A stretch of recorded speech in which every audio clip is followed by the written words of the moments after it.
Muy buenos días, arquitecto. Buen día, buen día. No, no, no soy arquitecto.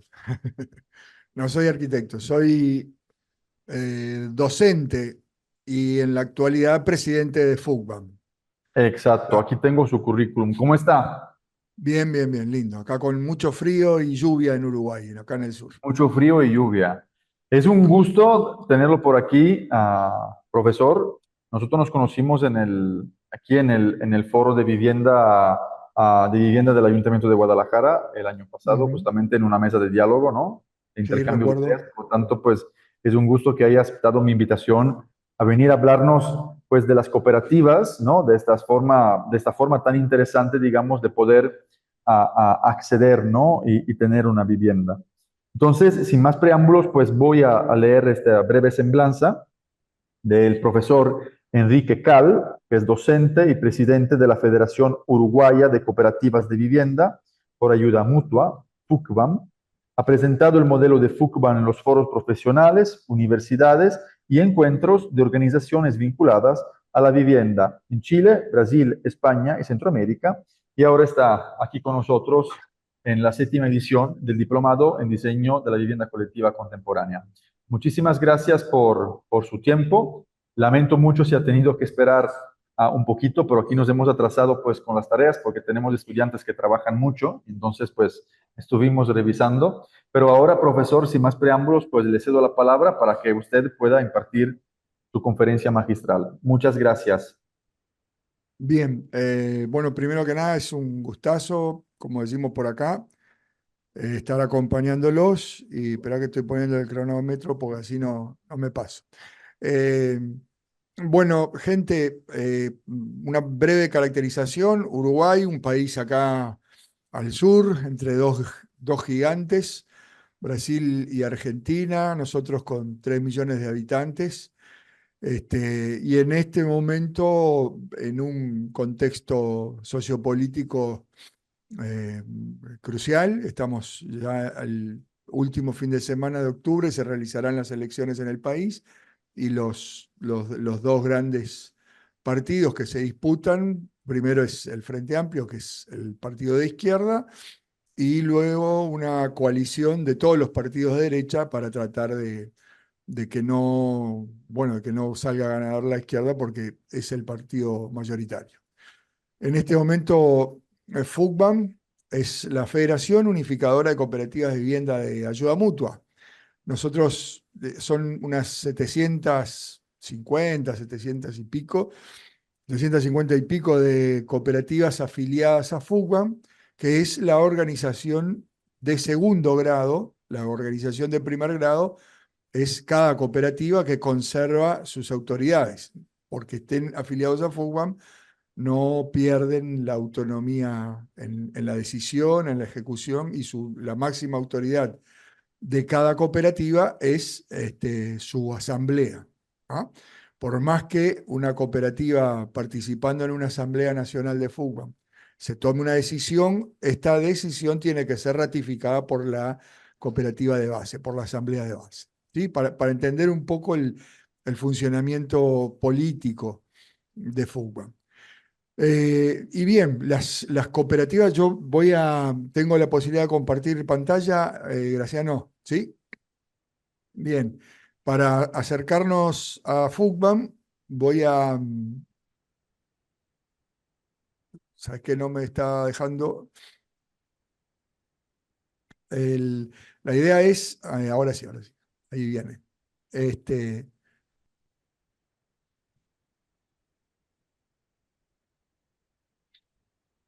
Ahí va. La idea es tener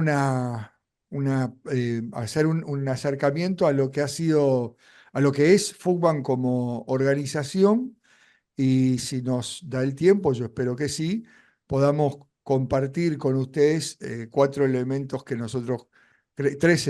nosotros creemos que son clave en el momento de pensar en el desarrollo del modelo cooperativo en cualquier país. ¿Sí? Lo primero, bueno, es una aproximación a lo que es FUCBAM como organización. Ahí estamos. creo que todos están viendo, ¿no? ¿Verdad?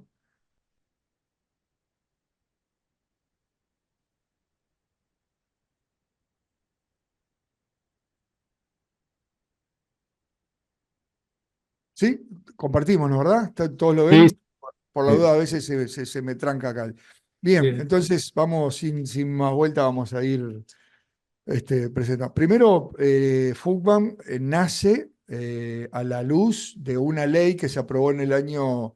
Bueno, este es el recorrido de la charla. Vamos a hablar un poco de orígenes, objetivos de Fugam, las cooperativas afiliadas, sus características generales, algunas cuestiones más de visión política, obstáculos y desafíos, el vínculo con el Estado y las estructuras de participación y luego un piquecito ahí de cuáles son las organizaciones regionales.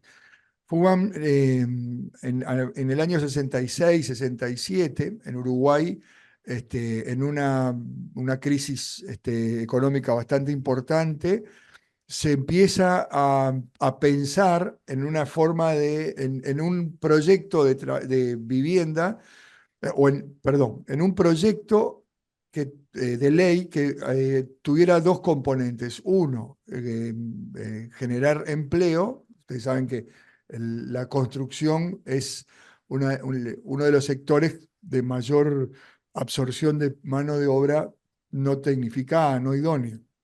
Entonces, cualquier impulso a la construcción de vivienda repercute en la oferta de empleo para sectores no idóneos, sectores no capacitados. Entonces, ahí se empieza a pensar en el medio de esa crisis una serie de prebendas al capital extranjero para poder construir en Uruguay con facilidad. Y en ese marco, un político vinculado a la democracia cristiana, un senador en ese momento, ve la oportunidad de generar un capítulo en esa ley que atendiera a los sectores más vulnerados, los trabajadores y las trabajadoras, o sea, no a la gran industria. Y se logra, en el año 68 se aprueba la ley 13.728, donde el político es Juan Pablo Terra, que este año además se cumplirían los 100 años, sus 100 años, y hay toda una serie de homenajes, logra introducir un capítulo entero, ¿no? Dedicado al cooperativismo de vivienda. Esa ley, que nosotros llamamos la ley madre, la ley general de vivienda, contempla todos los aspectos necesarios para desarrollar el modelo, la financiación estatal, el acceso al suelo, ¿sí? Y todo el marco jurídico necesario para el desarrollo de las cooperativas. A raíz, a instancias perdón, del Centro Cooperativista Uruguayo, que es una organización privada que promueve el cooperativismo en sus distintas ramas: cooperativismo agrario, cooperativismo de trabajo y el área central es el cooperativismo de vivienda. Técnicos vinculados a ese centro eh, eh, colaboran con Juan Pablo Terra en la redacción de ese capítulo 10, que se inspira de alguna manera en las propias experiencias de esos técnicos, que fueron visionarios en su, en su estrategia y en su mirada a largo plazo, tomando ejemplos de pueblos autóctonos, pueblos originarios de nuestra América, tomando algunas experiencias del propio pueblo uruguayo, y desarrollan un modelo, el modelo cooperativo, también a la luz de algunas cooperativas que ya funcionaban en Europa, desarrollan un modelo cooperativo de construcción de vivienda con dos características. La primera es la ayuda mutua, o sea, las cooperativas, los cooperativistas tienen que trabajar en la obra durante todo el desarrollo de la obra, según el cronograma que cada instituto genera para la cooperativa: 24 meses, 36, 34, hay 28, o sea, hay distintos. La modalidad original, la modalidad más extendida es la de 24 meses. ¿Sí? Durante 24 meses las familias participan en la obra, y esa es la característica de lo que llamamos la ayuda mutua, que se apoyó en una experiencia de los pueblos originarios donde la tribu, la comunidad construía la casa de la pareja que recién se formaba como un legado, un reconocimiento de esa familia que iniciaba su camino.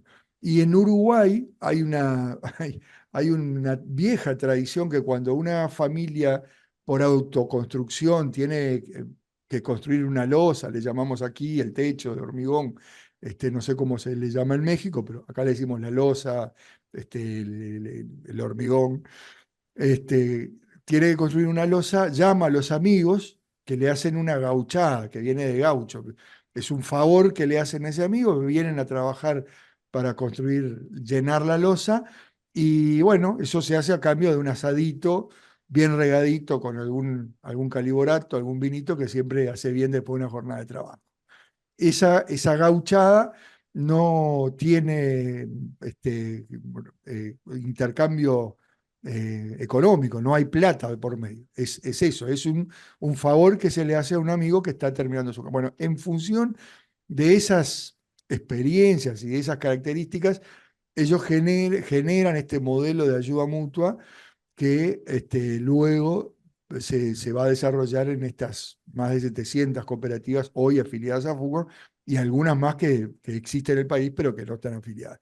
Y hay otra modalidad que también genera la ley, que es la de ahorro previo, que no son las cooperativas de Fugón, sino que son las de FECOBI, se llama así, la Federación Hermana, donde la familia, en lugar de trabajar, eso que algunas familias en una modalidad aportan en trabajo, estas otras familias, las de ahorro previo, lo aportan en ahorro económico. O sea, hablamos de un nivel socioeconómico diferente, porque son familias que tienen la posibilidad de ahorrar, no en el caso de las anteriores, que sí tienen capacidad de retorno de un préstamo, pero no de ahorro previo. ¿Sí?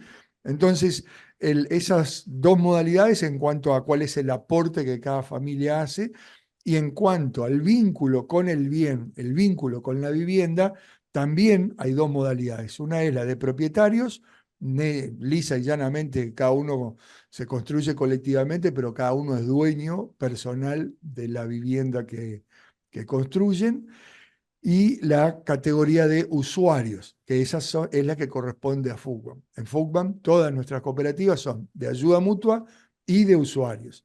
Eso quiere decir que no hay una propiedad individual, sino que hay una propiedad colectiva que es de la cooperativa. La cooperativa es la propietaria de las 50 viviendas, en el caso de mi cooperativa, donde estoy ahora, pero no hay un vínculo con la vivienda de propiedad. Yo no la puedo vender, no la puedo embargar, no la puedo alquilar.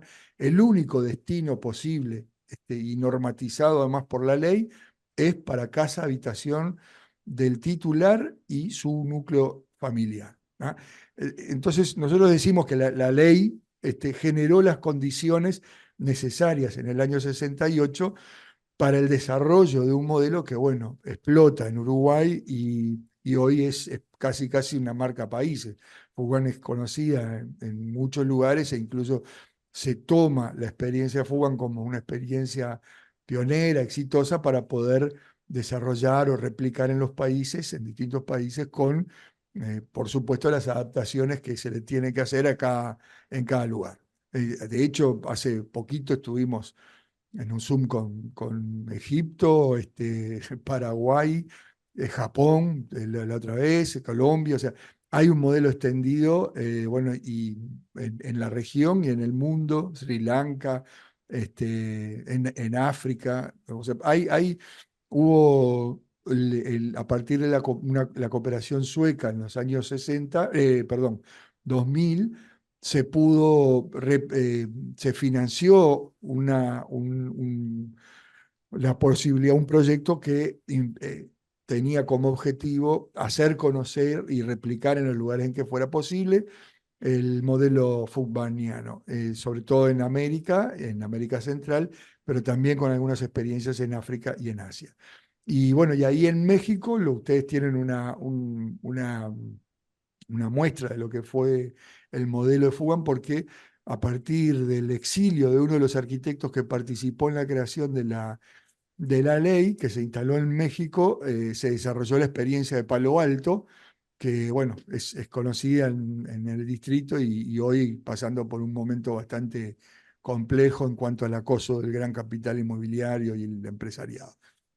FUCBAM se fundó en el año 1970.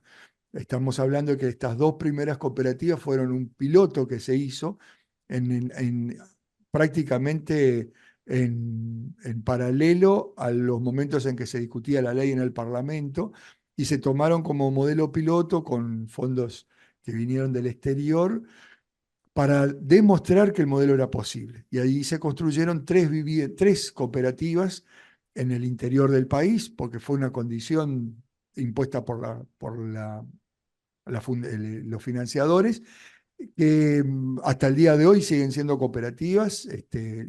Una cooperativa en el departamento, en la franja limítrofe con Argentina, un departamento del norte, que se llama COSBAM, que es Cooperativa de Viviendas de Salto. Ese es el departamento, se llama así. Departamentos son las divisiones políticas en Uruguay, ¿ah? Políticas, así como hay en algunos, hay estados, provincias, nosotros tenemos departamentos. Y eran funcionarios de la empresa del tren, la empresa de los trenes uruguayos, estatales. En el centro del país, en el departamento de Florida, se inauguró la cooperativa Isla Mala, que eran todos peones rurales, donde la mayor cantidad, el gran porcentaje de horas de horas de trabajo lo hicieron las mujeres de la cooperativa, siendo pioneras en el año 68, imagínense, mujeres trabajando en la obra, era toda una revelación. Y la tercera fue también en el litoral contra Argentina, pero más al sur, con empleados del municipio, de lo que es el gobierno departamental del departamento de Río Negro. FUCBAM, desde ahí hasta acá, bueno, se ha desarrollado, cumplimos 54, vamos rumbo a los 55 años, y se ha consolidado como una organización ya no solamente viviendista, sino también una organización del área popular, del campo popular uruguayo, con una participación en las principales reivindicaciones del pueblo, de todas las organizaciones donde están los trabajadores y trabajadoras, hermanos de clase, porque antes de ser cooperativistas fuimos trabajadores y tenemos ese perfil de alianza con los sectores populares uruguayos y un perfil también que intenta ser internacionalista en este sentido de poder dar a conocer y posibilitar la réplica del modelo con las adaptaciones necesarias en cada país. Por eso en nuestra declaración de principios están esas características y esta última que, por supuesto, opuestos a cualquier forma de explotación o a cualquier tipo de discriminación entre los seres humanos. Yo ya les comenté lo de la ayuda mutua y la propiedad colectiva. Y la propiedad colectiva en nuestro país, la ayuda mutua, para precisar una pequeña cosita, el Estado financia, que es lo que yo decía, dentro de la ley está la forma de financiación. El Estado financia la construcción de las viviendas y aporta el dinero para tres elementos que son clave, tres o cuatro elementos. Se paga el suelo, paga el terreno que se necesita para construir, paga los honorarios de los técnicos, del equipo técnico, el IAT, paga todo lo concerniente a la construcción. Entonces, una vez que se logra tener el presupuesto total, el Estado nos presta a la cooperativa el 85% del costo total, porque el 15% es el valor que tiene el conjunto de las horas de ayuda mutua que tiene que aportar la cooperativa. O sea, ese 15%, esas horas de ayuda mutua tienen un valor que si el socio en algún momento o la socia se va de la cooperativa, se le reintegra, ¿sí? Porque, o sea, son las horas trabajadas en la obra. Esa es el valor de la ayuda mutua. Y esa otra característica de nuestras cooperativas, la propiedad colectiva, que se da, por supuesto, de bruces contra lo que es la corriente de pensamiento hoy de pensamiento dominante, ¿no? Hacer la tuya, sos el emprendedor, salvate, sálvese quien pueda. Acá ninguno de nosotros puede hacer la suya con la casa, no la puede vender, no la puede embargar, hay una propiedad colectiva y la duda que hay, porque nadie nace siendo cooperativista, hoy FUCBAM cuenta con una legitimidad y un conocimiento en Uruguay, una presencia en la realidad uruguaya innegable, nadie puede decir que no conoce las cooperativas en todo el país, pero al principio había mucha resistencia a construir por intermedio de la ayuda mutua y la categoría de usuarios, porque el sueño creo que de cualquier trabajador era tener la casita propia, tener el autito y si se puede una casita o un lugar para ir a veranear. Bueno, la propiedad colectiva deshace esa mística de la casa propia para transformarla en una casa que no es tuya, la habitas pero no es tuya. Y la familia se vincula con esa casa a través de un documento de uso y goce que se firma en el momento en que se terminan las viviendas. Cada familia firma un documento de uso y goce que es lo que le garantiza el derecho a vivir en una vivienda de la cooperativa, ¿sí? Y ese documento de uso y goce además está protegido por las leyes de herencia y las leyes de sucesión. O sea que si fallece el titular, sus hijos, su viuda, sus viudos, etcétera, podrá seguir viviendo porque eso está reglamentado por la ley. Nosotros tenemos cooperativas en Uruguay de más de 50 años, de las fundadoras de FUBAM, que hoy hay una tercera generación ya viviendo en la casa, o sea, están viviendo los nietos del abuelo que fue el que construyó esa vivienda. Por supuesto, después lo de las partes y eso se tiene que resolver a nivel intrafamiliar, pero no es que la vivienda, esa familia deja de tener la posibilidad de vivir en la vivienda construida por el abuelo. Luego, yo ya mencionaba, prácticamente hay cooperativas en todo el país, no solamente en las capitales departamentales, en las capitales de las distintas divisiones políticas que tenemos, sino también en pueblos pequeños. Basta con que haya necesidad de vivienda, trabajadores organizados y trabajadoras organizadas y voluntad para constituirse como cooperativa para que se pueda acceder a este modelo. Por lo general, yo ya comentaba, son familias de trabajadores y trabajadoras que tienen capacidad de retorno de un préstamo, pero no tienen capacidad de apoyo. Y lo que ponen al servicio del modelo es justamente la fuerza de trabajo, que es lo que los trabajadores y las trabajadoras nos sobra. Si nos midiéramos por eso, seríamos ricos. Y eso es lo que el trabajador pone para construir la vivienda. Además de algo fundamental que es la autogestión, o sea, acá no hay intermediario. El préstamo llega directamente a la cooperativa y son los propios trabajadores organizados en comisiones que desarrollan el proyecto constructivo, deciden las compras en conjunto y en acuerdo con los técnicos, pero son los que deciden las compras, administran el dinero, crean comisiones para controlar el cumplimiento de las horas, etcétera, etcétera. El surgimiento, ustedes imagínense, en los años 60, 70, con una América Latina en ebullición prácticamente, con una fuerte presencia de los sindicatos, de fábricas nacionales, de empresas e industrias, donde muchas cooperativas se formaron en esos vestuarios una vez que terminaba el evento, la jornada. Y entonces toda la experiencia asociativa que se trabajaba, que había en el sindicato, se trasladaba a la vida cooperativa y eso hacía cooperativas muy fuertes desde el punto de vista social, muy fuertes desde el punto de vista de la discusión política, de la gestión económica, que hizo que se proliferaran rápidamente. Ya a los 3 años de crear la ley, ya había más de 100 cooperativas en marcha en el país. Y bueno, luego vino la dictadura, hubo también un parate ahí, pero luego hay una realidad que se multiplica incluso durante la dictadura, porque no fue cercenada la posibilidad, fue debilitada e intentaron borrarla, pero no la pudieron deshacer.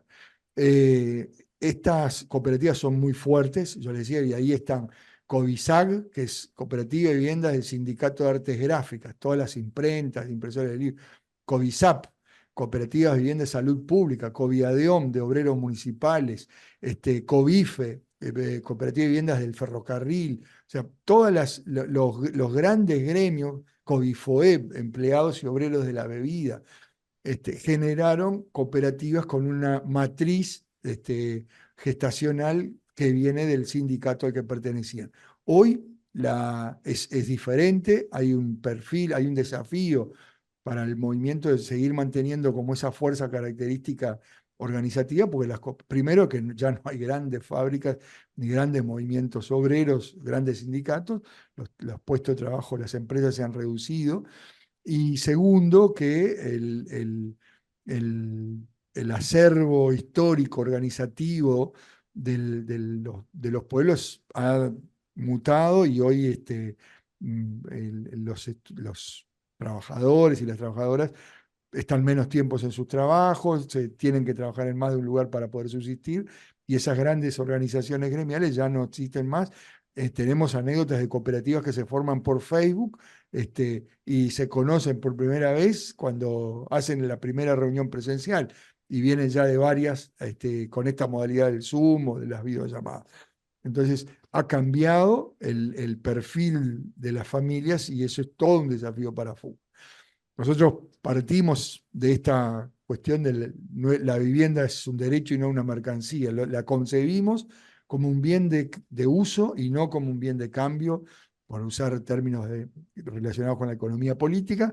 Eso además está pautado en la ley. Para nosotros una de las grandes virtudes que tiene es que esa vivienda no va a poder ser comercializada por los particulares. Si el socio se va de la cooperativa por razones varias, se tiene que retirar, renuncia a la cooperativa, entrega la vivienda, y es la cooperativa, a través de sus organismos, que elige a la nueva persona, al nuevo socio que va a habitar, y le devolverá en su momento a ese socio ese capital social que ha logrado reunir. Por supuesto, comprometidos con todo lo que es el desarrollo social de las familias. Nosotros en nuestro himno tenemos una frase que dice: construir nuestras casas es el principio y no el final, porque la cooperativa, una vez que se termina de habitar, continúa in eternum su historia. No es que se termina y se termina de construir y desaparece la cooperativa. Sigue, yo hace 24 años que vivo en mi cooperativa, y siempre, siempre ha tenido que haber el consejo directivo, la comisión fiscal, la comisión electoral. Ya no hay comisión de obra, que era la que coordinaba con el capataz para la construcción de las viviendas, pero sí existe la comisión del salón comunal, comisión de mantenimiento para los espacios verdes y las placitas de la cooperativa. Nosotros, bueno, y yo les conté lo de nuestro afán internacionalista, expansionista, pero en el buen sentido también. Aquí nosotros, a partir de las crisis que han habido, nosotros tuvimos, bueno, en los años 60 una muy importante, después luego tuvimos en el 2002, en el 2008 otra crisis importante. Siempre en esas crisis es cuando aparecen los problemas a nivel de la vivienda, porque muchos trabajadores y trabajadoras que alquilan ven reducidos los ingresos, y las alternativas que aparecen en el horizonte por lo general están vinculadas al cooperativismo, porque el alquiler, bueno, se ha disparado y otras formas de acceso a la vivienda no existen. O van a vivir a los asentamientos y a tuburizarse en las periferias de la ciudad, o se organizan como cooperativas. Y eso provoca que en los peores momentos del país aparecen oportunidades, aparecen nuevas cooperativas. Claramente este perfil propio como organización del movimiento popular, nosotros lo que planteamos es la absoluta autonomía e independencia de los partidos políticos. No existe una matriz vincular con ningún sector político. Claramente cada cooperativista tiene su perfil, pero no se le pregunta o se limita el ingreso de un socio porque sea de tal o cual partido o para integrarse a la cooperativa tiene que ser de tal partido. Y esa autonomía, lo que le vale a la FUGON es el respeto por parte de todas las organizaciones políticas y la posibilidad de negociar o de plantarse en la vereda de enfrente con cualquier partido político que ocupe el gobierno. De hecho, el día jueves de esta semana, FUGAM elaboró una carta, su propuesta programática, y se la presentó a todos los candidatos, a todos los precandidatos, no, a todos los candidatos a presidente de todos los partidos. No todos fueron, por supuesto, como siempre, pero hay un reconocimiento de esa modalidad autónoma que tiene FUBAN de funcionar y de hacer valer sus planteos. Ya hablé los cambios en el horizonte organizativo de los movimientos populares, donde hoy hay un descreimiento en la política en la política grande, ¿no? En la necesidad de negociar, de intercambiar con el otro, de discutir ideas. Esa crisis que hay en algunos sectores por descreimiento en la clase política se traduce también a veces al cooperativismo, y hay que estar formando compañeros, hacer que recuperen y se dejen enamorar por el modelo colectivo y por la discusión y la síntesis de colectiva. Los cambios en las condiciones, yo lo mencionaba recién, ya no hay una matriz obrera que genera esa como consecuencia que genera la nueva cooperativa. Con nosotros tenemos el vínculo con el Estado. Claramente hay una independencia y autonomía política, pero sí una necesidad de vínculo estatal, institucional, de vínculo con el Estado institucional, porque es el que financia los proyectos. O sea, si no hay financiación, si no hay plata, si no hay presupuesto para cooperativas, no hay cooperativas, clarísimo. O habrán cooperativas, pero no construyen nunca. Entonces, esa es una suerte de amor y odio, donde cuando no se cumplen determinadas condiciones, la FUCBAM hace los planteos que tiene que hacer, manifestaciones en la calle, etc. Alianzas de clase, claramente FUCBAM ha sido en la historia del país la organización, junto con la organización de trabajadores y la organización de estudiantes, fundadoras de la Intersocial, que es una fuerte alianza que hace planteos en el sentido del desarrollo del país y en el sentido de la defensa de algunos, en algunos momentos de las empresas públicas, de la enseñanza pública, del presupuesto para construcción, como una organización o como un conglomerado de organizaciones no vinculados a sectores partidarios exclusivamente.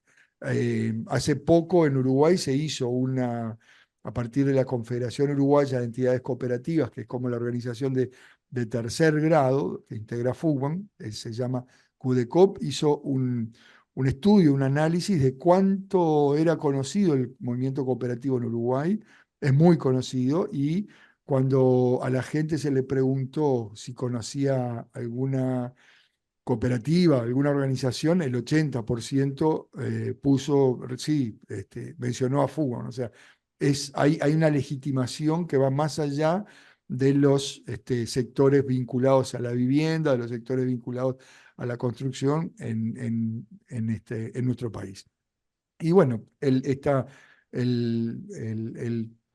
esta base organizativa genera también que FUBAN esté involucrada no solamente en las cuestiones de vivienda, sino, por ejemplo, ahora en la defensa de la seguridad social, que estamos, junto con las elecciones, se va a votar una reforma constitucional en torno a la seguridad social, a las características de las jubilaciones, y ahí estamos participando junto con el PIT-CNT y los estudiantes.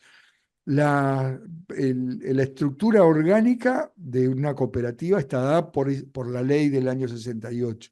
Tienen que haber 3 comisiones mínimo, el consejo directivo, estoy hablando de la cooperativa, la organización de base, el consejo directivo, la comisión fiscal y la CEFIC, que es una sigla que dice Comisión de Educación, Fomento e Integración Cooperativa, ¿ah? Que es la comisión que se dedica a la formación y a la celebración, digamos. Son los organizadores de las fiestas, de los cursos, de los talleres para la propia cooperativa.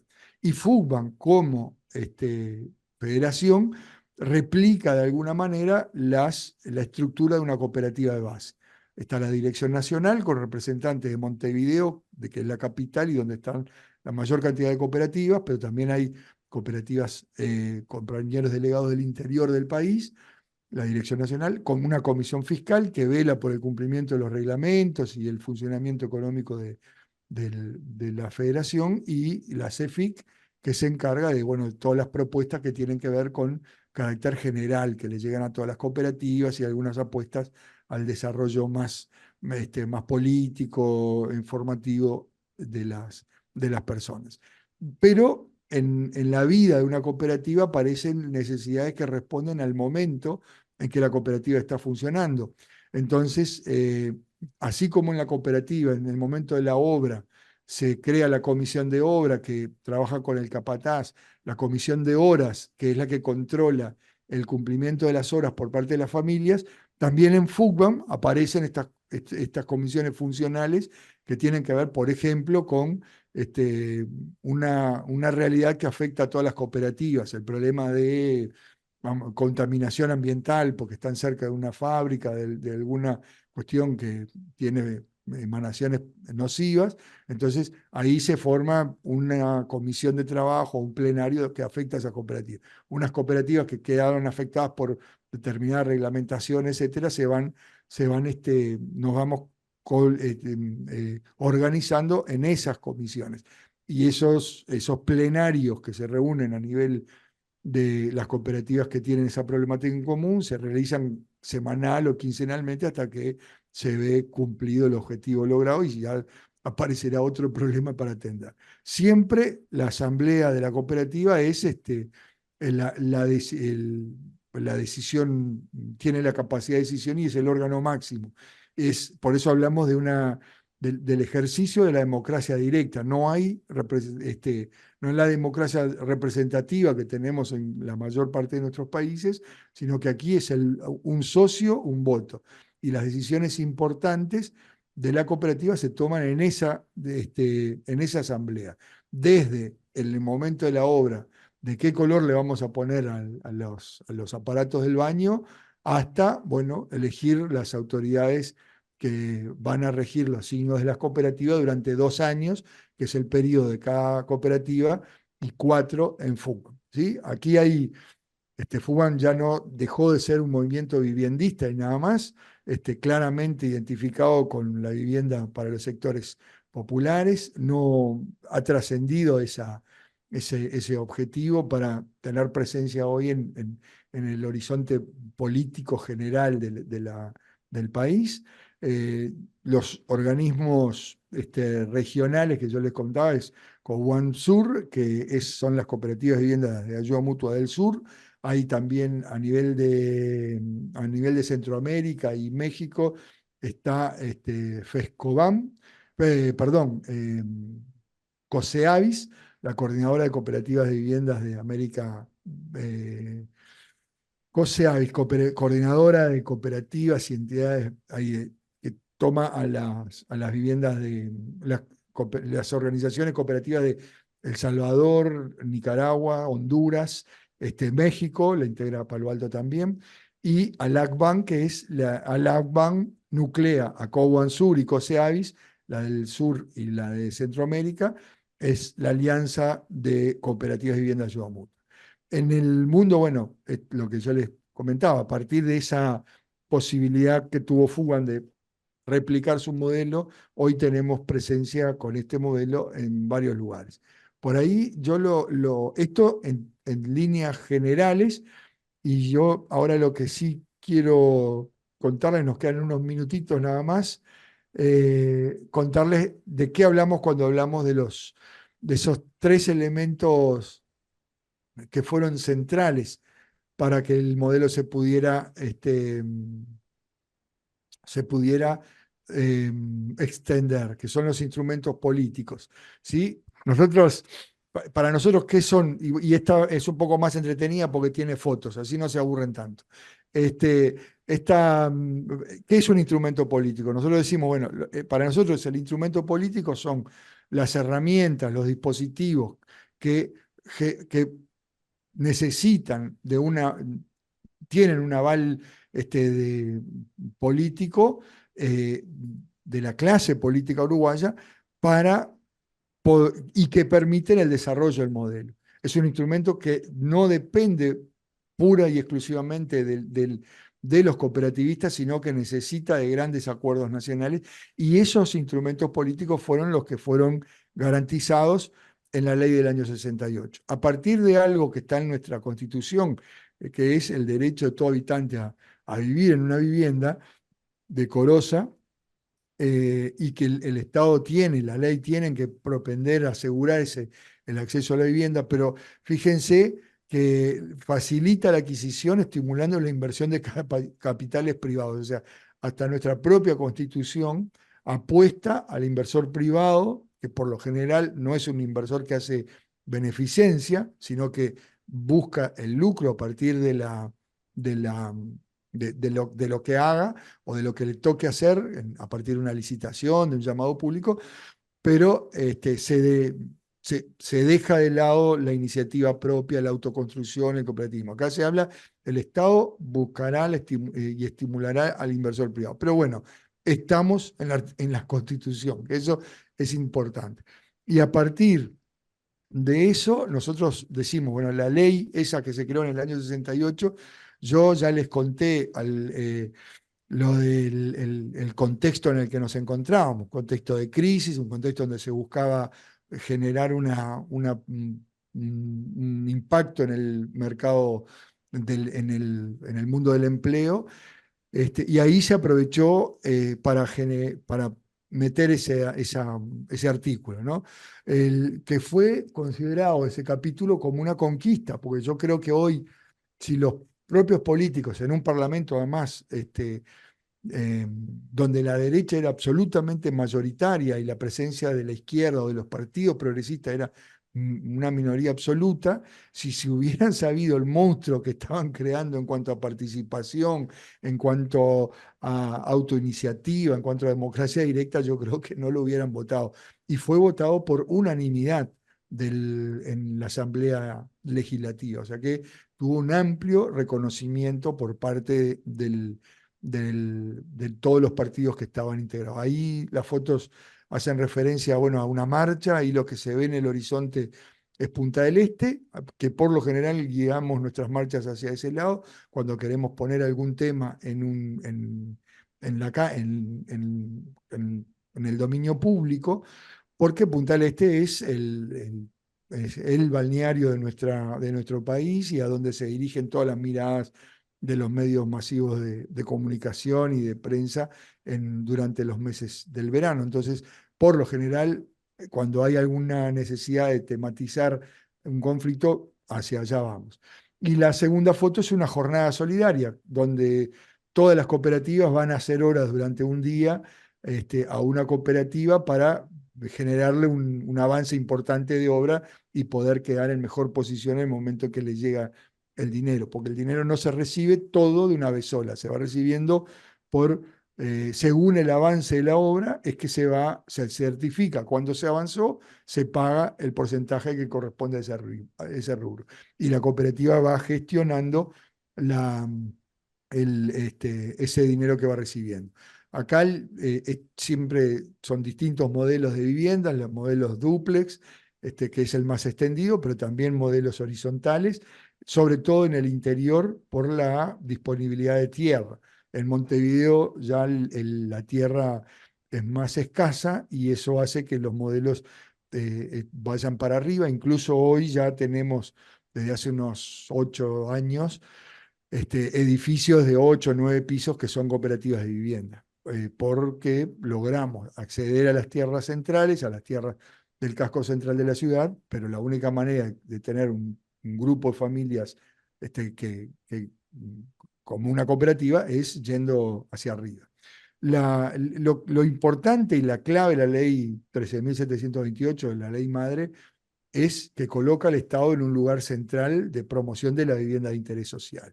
Para nosotros no pueden haber, no hay privados que generen política de vivienda para sectores populares a costa de sus propias ganancias. Ahí la ley, nosotros decimos, asegura la ley la participación del Estado, genera todo lo que es el marco normativo para todos los tipos de cooperativismo de vivienda. Entonces eso es muy importante porque hasta ahí no había. O sea, hasta el año 68 eran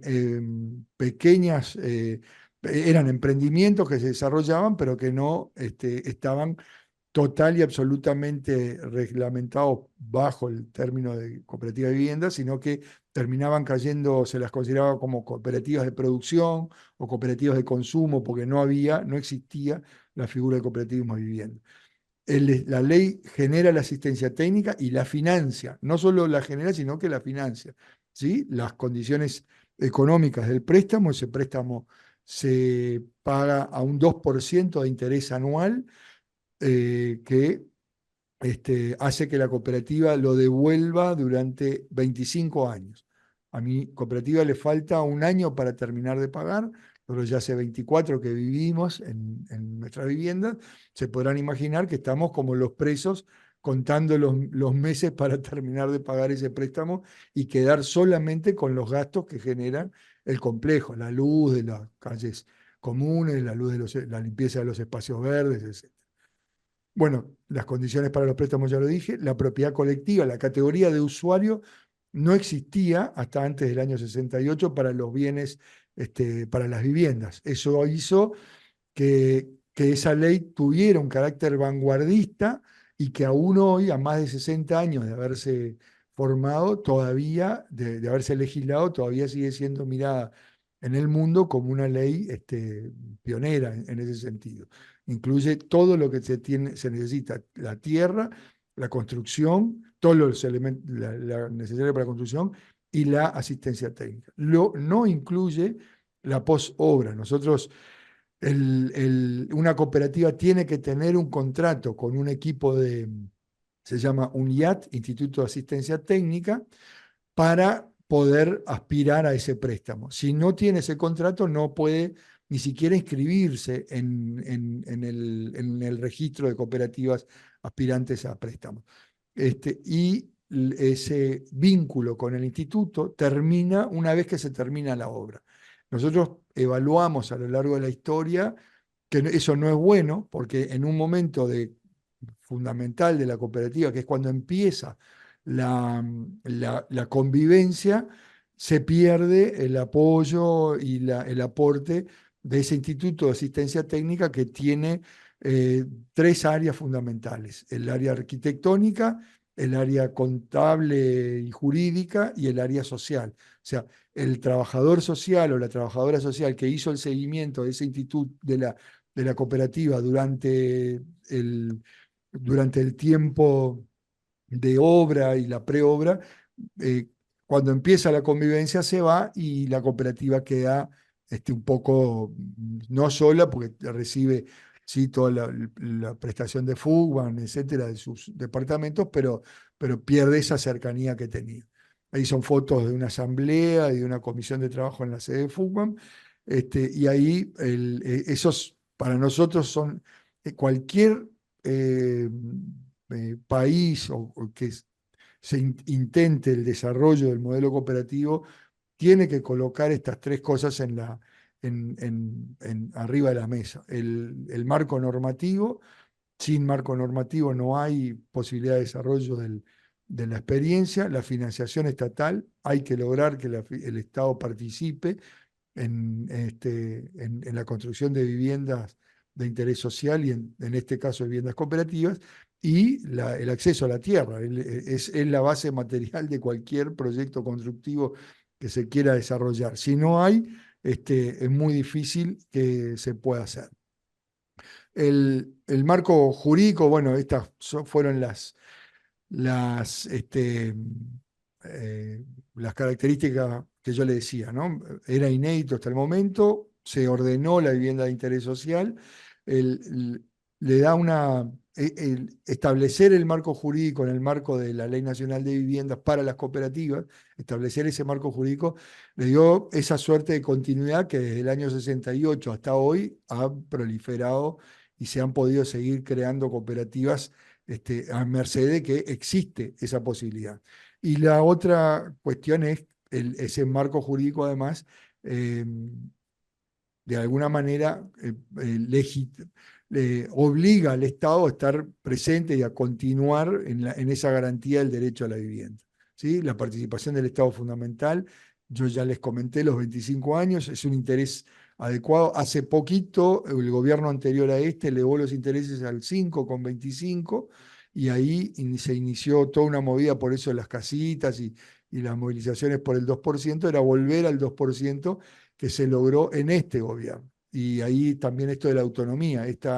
La decisión anterior fue de un gobierno progresista, cuando el Frente Amplio estaba en el poder, y quien otorga el 2% es un gobierno de cuño de derecha. O sea que la autonomía de Fugan está más que garantizada en ese sentido.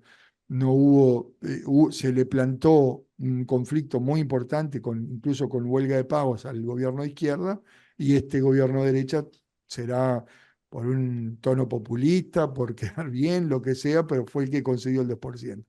Y esto de la unidad para las transacciones, sí, porque fue la trampita que generó. Hay una unidad ficta que es la que marca, que se calcula ahí, es una unidad que se llama la unidad reajustable, que reajusta según el índice de medio de salarios y el índice del costo de la construcción, que a veces, más allá de tener un interés bajo, por ese cálculo se hace a veces bastante complicado. Estoy llegando bueno, la lucha por la tierra ha sido siempre un tema, estoy llegando al tiempo, pero ya un minutito más y ya lo termino. Nosotros en algún momento cuando no se aplicaba, y sobre todo en la dictadura uruguaya que terminó el año 84, no había tierra para las cooperativas y ahí se hicieron varias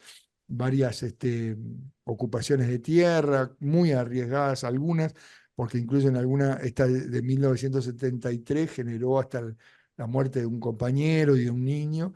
eh, pero bueno, era la forma que había para denunciar de que no se estaba cumpliendo con la ley. Hoy existe una cartera de tierras a nivel departamental, que fue la primera en Montevideo, y que se llama Foroso, Fondo Rotativo Solidario, donde el gobierno departamental pone tierras al servicio de las cooperativas, que cuando se restituye realimentan ese fondo y hay tierras para otras cooperativas. No existe, siempre es comprando, ¿no? O sea, es una transacción comercial. El gobierno departamental no regala la tierra, sino que la vende. La vende con costos controlados porque no se aplican los costos del mercado, por la ubicación del terreno, por la especulación. Entonces, esa es la garantía para la cooperativa de acceder a una tierra en condiciones. Como síntesis, no existe posibilidad de implementar una política social a mediano o largo plazo en vivienda social si no es con la participación del Estado. Nosotros decimos, por eso cada vez que hablamos con compañeros y compañeras de otro país, lo que tratamos de hacer es que entiendan la importancia de estos tres instrumentos políticos, porque son la forma de acceder o la forma de contar con un escenario donde el modelo se puede replicar. Si no, es prácticamente imposible porque cada cooperativa generaría su propio, su propia lucha por obtener el préstamo si no tiene un canal de por dónde lograrlo, no se puede desarrollar. Así que el Estado es fundamental en esta cuestión. Por ahí, disculpen, 53 minutos 08. Graciano, creo que bastante bien. No, muy bien, profesor. Muchísimas gracias por su aportación. Creo que estos temas, digamos, son muy importantes. Es muy importante que nosotros arquitectos, arquitectas urbanistas, pues sí entren de lleno, ¿no? A todo el tema, no solo simplemente de cómo se diseña una vivienda, ¿no? Desde un punto de vista espacial, sino más bien de cómo se pueden promover políticas, programas o formas, digamos, para poder acceder y tener una vivienda. Y de allí Ujú. viene, digamos, como esta invitación, ¿no? Para poder hablar, pues, del modelo cooperativo, ¿no? ¿Por qué? Porque claramente, y de hecho me encantó la última diapositiva, ¿no? Que decía de forma como muy clara, oigan, pues podemos hacer muchos razonamientos, pero hasta que no esté muy clara la posición, ¿no? Como del país, del Estado, del poder, de hacer una determinada política de vivienda, pues no vamos por ningún lado, ¿no? No vamos a hacer Correcto. respetar lo que son los derechos, los derechos de la vivienda y hablar, digamos, también de estas formas, como por ejemplo el cooperativismo, nos lleva a hablar también de qué tipo de ciudad, de qué tipo de entornos queremos, ¿no? Si son entornos como más solidarios, entornos que están más atentos, ¿no? A las necesidades de las personas, a las necesidades del cuidado, porque son entornos, digamos, que se basan sobre esta cuestión de que la vivienda es, ¿no? O se debería, digamos, de entender bajo su valor de uso y no su valor de cambio. En el momento que, claro, pues la entendemos bajo el valor de cambio, es allí donde hay este fenómeno, pues, de especulación depredador de la ciudad y de las sociedades, ¿no? Ha sido muy clara la presentación, profesor. Sí, Una acotación, tú hablabas del modelo de ciudad y del modelo de desarrollo de las ciudades. De hecho, la propuesta programática de Fugan que se le acaba de presentar a los partidos políticos, a los candidatos, está basada en tres derechos fundamentales y agrupadas, son 19 puntos agrupados en tres familias: el derecho al suelo, el derecho a la vivienda y el derecho a la ciudad, tomando la ciudad ahí con todas las reflexiones a partir del Lefebvre que nos plantean esas fronteras invisibles que existen en las ciudades, los barrios ricos, los barrios pobres, la segregación, la falta de servicios en algunos. Pero es importante con esto que yo decía también de trascender la mirada del techo y nada más, ¿no? Sino pensar también en los entornos, pensar en el desarrollo social de las comunidades, todas esas cuestiones que se posibilitan a partir de pensar en una vida y en un modelo de cohabitación con compañeros y compañeras diferente a lo que es el pensamiento homogéneo.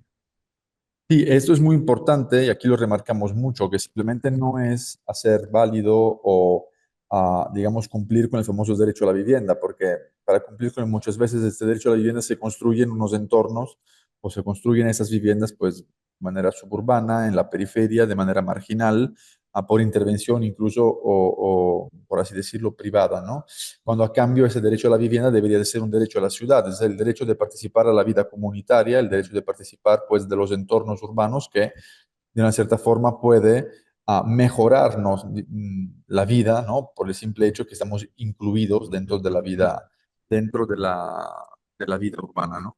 Por lo tanto, muchísimas gracias por la clase, profesor, porque la verdad ha sido muy enriquecedora ver todos esos puntos, ¿no? Sobre los cuales se basan esas cooperativas de ayuda mutua, perdón, o de ahorro previo y ver cómo digamos, ver cómo es importante tener esas tres cuestiones fundamentales, ¿no? Que son, pues, la tierra, las políticas, pues, y la vivienda, ¿no? Yo no sé si haya alguna pregunta o aportación por parte de las personas que están en línea o que están aquí conmigo para pasarle el micrófono. Son temas, digamos, que van mucho más allá del diseño arquitectónico, pero son importantes de tocar porque al final entendemos que la ciudad o en las ciudades son importantes estos procesos. ¿Alguien por aquí? Yo tengo un comentario. Sí, Jesús, vamos. Este, bueno, yo como acá en México, sobre todo de lo que yo poco que yo conozco, las cooperativas son como negocios de empresas, ¿no? Que se desarrollan de un territorio en específico y normalmente desarrollan una actividad en específico que ellos ya saben hacer, ¿no? Pero en el de la vivienda veo que se basa como que en el suelo que dota el Estado para que tengan derecho a la ciudad, ¿no? Pero, ¿qué tanto, como en una cooperativa de una empresa, pues el crecimiento pues está como muy definido por hacer más dinero a lo mejor para la cooperativa, ¿no? Pero en el caso de aquí que se dota de vivienda, el crecimiento yo creo que se debería de ser como si crece la familia o la familia que ocupa esta vivienda, o a lo mejor si se quiere cambiar de otro lugar, se tiene que cambiar a otra cooperativa o la cooperativa solo es específica de un uso de un terreno o tiene varios terrenos, ¿no? Entonces, ¿cómo puede ser luego mencionaste también que se hereda, pero si se hereda y a lo mejor la persona quiere hacer otra cosa en ese espacio, ¿se puede? ¿O cómo puede funcionar el crecimiento de la cooperativa, tanto como en una escala chiquita, que es la casa, que se da, a la cooperativa en completo? Bien, dos o tres cositas. En las cooperativas en nuestro país, el número mínimo actualmente para formar una cooperativa son 10 familias y el número máximo 50. Antes del año 2008 eran 50 el mínimo y 200 el máximo. Tenemos cooperativas de 200 integrantes, 190 familias. Una vez que la cooperativa construye las viviendas, y termina la etapa constructiva, llega a su límite físico, digamos. O sea, no hay posibilidad de construir más viviendas, primero porque no va a haber plata y segundo porque el préstamo fue para construir esa cantidad de viviendas. Lo que hacen los institutos prevén muchas veces en las cooperativas algún nivel de evolución de la vivienda, de manera que si hay una vivienda de dos dormitorios, pueda evolucionar a una de tres o a una de cuatro. ¿Sí? Esa es una posibilidad que se da en cuanto al crecimiento de la vivienda en sí. Luego, en cuanto a las cooperativas, no existen, no hay empresas asociadas. O sea, las cooperativas son la empresa social que construye y administra los fondos durante la construcción, no están asociadas a ninguna, no hay intermediarios económicos, no hay propietarios, no hay empresas. O sea, por eso yo no hablé de los pilares, pero hablé de algunos. La democracia directa es uno, la participación, la autogestión. O sea, son los propios cooperativistas que administran los fondos para lograr terminar la construcción. Por lo tanto, no hay ahí ningún intermediario ni que busque fines de lucro. Y una vez que se termina la construcción de las viviendas, que para la plata alcanza para eso, empieza todo un desarrollo a nivel, lo que yo le decía, la apuesta es al desarrollo de la cooperativa desde el punto de vista social. Entonces hay clubes de niños, clubes de abuelos, deberes vigilados, tareas domiciliarias, etcétera, círculos de lectura, teatro, jóvenes. En algunas cooperativas, las viejas sobre todo, que construyeron en los años antes de 1970, antes de la dictadura y después durante los años 80, que hubo ahí como una ventanilla, hay cooperativas que tienen un centro deportivo adentro, un gimnasio. Entonces funcionan sí como casi como ciudades, algunas de ellas, donde nosotros tenemos el complejo más grande de América Latina de ayuda mutua está en Montevideo y son 834 viviendas construidas por ayuda mutua, son dos o tres cooperativas de las viejas juntas que desarrollaron todo un modelo. Entonces ahí adentro sí hubo todo un pienso de desarrollo, edilicio, hay locales comerciales que son de la cooperativa y los alquilan para generar insumos para sostener todo el modelo ese, todo el complejo. Ok, gracias.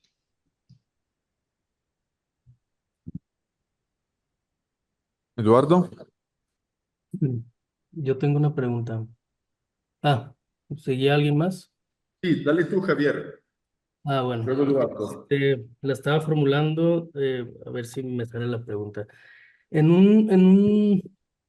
en una sociedad o en un sistema donde cada vez es más difícil acceder a una vivienda, obviamente por la cuestión de la especulación inmobiliaria y los grandes costos que esto genera, y sobre todo también por un gobierno que no se interesa mucho en este aspecto, sino tal vez de alguna manera en otros, solamente como para enaltecer al propio gobierno en turno. ¿Cómo eh, en respuesta a eso se pueden generar cooperativas partiendo desde lo civil y no de un organismo preexistente? Eh, ¿Qué es lo primero que hay que hacer, sabiendo también de antemano que tenemos un gobierno que, pues, esto prácticamente no le interesa? Mm. Qué fácil, si yo tuviera esa respuesta, ni te digo. No, lo primero, a ver, la necesidad de vivienda es fundamental. Mm, nadie mm, entra a una cooperativa porque es un flor de negocio o es la necesidad de vivienda es fundamental. Luego, conformar el grupo humano que está dispuesto a transitar un recorrido que no va a ser vivienda para mañana. Esa es una de las primeras cuestiones que hay que plantear. La vivienda cooperativa no es una solución inmediata, es una solución a mediano plazo. Una vez que se forma la cooperativa, pueden pasar 6, 7 años hasta llegar a vivir en ella, ¿sí? En la cooperativa de vivienda. Y lo otro es, bueno, la cooperativa como tal y respondiendo a una característica de los sectores populares, si no existe la voluntad política, es todo lucha, no hay vuelta. Es todo lucha, organización, hacer el lobby político, recorrer los estamentos legislativos, yo recuerdo en Uruguay, por eso planteamos que el marco normativo es muy importante y la primera lucha que hay que dar es por eso.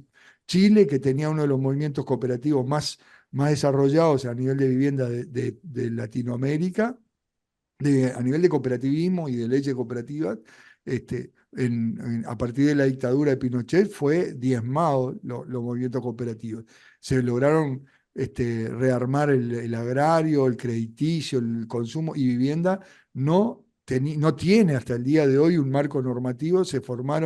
Hay una cooperativa en Ñuquemapu que se formó y se formó originalmente como una cooperativa de consumo y a partir de cada etapa que va pasando la cooperativa, va generando jurisprudencia nueva en Chile, porque ya les digo, pues no solo fue borrado el mapa, sino que además se eliminó, se derogó toda la ley. Y eso ha sido en base a mucha presencia de las cooperativas en las calles, haciendo lobby con los senadores, con los legisladores, buscando la incidencia política. Por eso no solamente se trata de construir y tener la necesidad de vivienda, sino también de generar acciones políticas de incidencia que logren cambiar la realidad. Y eso, el, el, este, por eso, esa, lo que yo les contaba, el hecho de que las primeras cooperativas nacieran en los senos de los sindicatos, de las fábricas, generó un espacio muy importante para el desarrollo de las cooperativas, porque toda esa experiencia organizativa, asociativa, se trasladó a la vida de la cooperativa. Y hoy es un desafío, porque eso ya no existe más y hay que formar a los cooperativistas en cuestiones. Es más, muchos jóvenes, muchas familias, no jóvenes, familias, participan por primera vez en una asamblea cuando entran a la cooperativa. Es todo un desafío. Y con respecto a algo que Graciano decías, en nuestro país no había formación cooperativa o para los arquitectos, no había experiencias. En su pasaje por la Facultad de Arquitectura y Urbanismo no recibían formación para el trabajo con las cooperativas. Hoy existe, hay una unidad ahí interfacultades, no es solamente arquitectura, también participa la de trabajo social, participa la de economía, para la formación complementaria de los arquitectos, de los trabajadores sociales, de los contadores, en su experiencia trabajando, como profesionales trabajando con arquitectura, con cooperativas. Muy bien, gracias. Bueno, Enrique, muchas gracias. Me pareció muy interesante. Lo que alcancé a entender es que el Estado financia el terreno, la construcción y los honorarios técnicos en un 85%. El otro 15% lo contribuyen los usuarios de la comunidad, pero ellos tienen que tener la capacidad económica de solventar ese 15%, o es el financiamiento que tú me mencionas al final, donde cobran el interés de un 2%, pero es un plazo de 25 años. No, ahí está ese 15%, en el caso de las cooperativas de FUCBAM, es la ayuda mutua, es el valor económico de la fuerza de trabajo. Ahí durante 2 años, si el cronograma fue 24 meses, cada familia tiene que aportar entre el 21 y 24 horas semanales de trabajo en el terreno, como peones, el que sabe algo de albañilería levantará pared, el que no sabe nada va a hacer pozos. En mi caso, que no sabía nada, y además medio grandecito, me tocaba siempre ir a hacer pozos y a la boca de la máquina. Pero ahí se pone al servicio del capataz, que dirige la construcción, y aunque seas, no sé, profesor, yo en mi caso, profesor de educación física, ahí era un obrero de la construcción y iba a hacer lo que el capataz me dijera.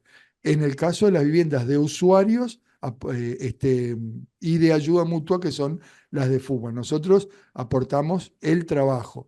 Ese 15% que no pone el Estado es el valor económico de la fuerza de trabajo del total de familias que participan en la cooperativa. Y en la categoría de ahorro previo, que esa es otra federación, ese 15% sí lo tienen que juntar en plata, en recursos económicos, antes de obtener el préstamo. Tienen que demostrar que la cooperativa tiene un depósito que equivale al 15% del proyecto para aspirar a ser destinatarios del préstamo por parte del Estado. Esas familias no trabajan en la obra. Esa obra se realiza por una constructora privada. Muchas gracias. Bueno, profesor, muchísimas gracias por su participación. La verdad ha sido muy interesante poderla escuchar y esta conversación también final que creo que también ha sido muy enriquecedora. Ojalá esos modelos se puedan aplicar en más países con las debidas contextualizaciones políticas y sociales, ¿no? Pero es importante escuchar este tipo de razonamientos porque seguramente nos aportan mucho y nos hacen entender realmente que sí hay otras formas, aparte de la renta y de la compraventa, digamos, para poder acceder y tener una vivienda. Es decir, sí hay esperanza, digamos, que podamos, digamos, a llegar, ¿no? A tener un techo, pues, encima, pues, de la cabeza, ¿no? No, recuerdo una imagen donde salía Milon Kotari, ¿no? Que fue digamos, un personaje muy importante allí en la ONU Habitat, ¿no? Que en un dado momento, pues, salía con unas letras, ¿no? Unas palabras que decían: no vas a tener una vivienda en tu puta vida. Y a cambio, pues posiblemente sí va a ser muy difícil, pero implementando pues diferentes modelos, ¿no? De acceso y de tenencia, pues sería más fácil poder acceder y no concentrarnos simplemente pues en lo que es la propiedad privada. Por lo tanto, muchísimas gracias, profesor, por haber estado aquí con nosotros. Bien, muchas gracias a ustedes y bueno, los esperamos acá por el sur. Si alguna vez vienen a Montevideo, dense una vuelta por Fugan y salimos a recorrer cooperativas. Venimos a Muchas gracias. visitarla. Muchísimas gracias. Hasta luego, que pasen bien.